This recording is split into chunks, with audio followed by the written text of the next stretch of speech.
Good evening So sa inyo. dito mga idol no, so nagpalit ako ng Isang sprocket na na motor.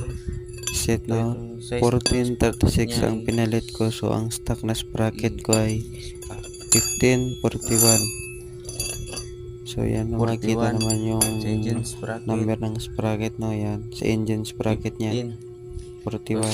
Pinalitan ko ng So ang pinalit ko dito 36. 1436 high So speed mamaya na. linisan ko pa yung kadena niya kasi may kalawang na. So tinanggal ko itong Itong cover niya ng sa kadena ibalik niya. dito. Yan. Dito malsik yung oil.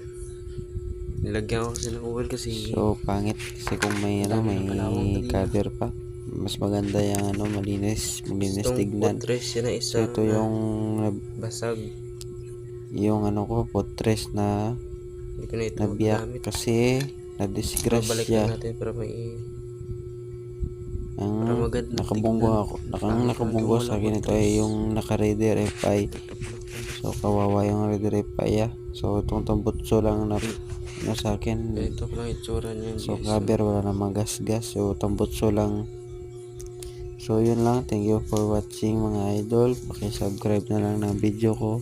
So So yun lang salamat guys. sa pagpapanood. Sana Salamat.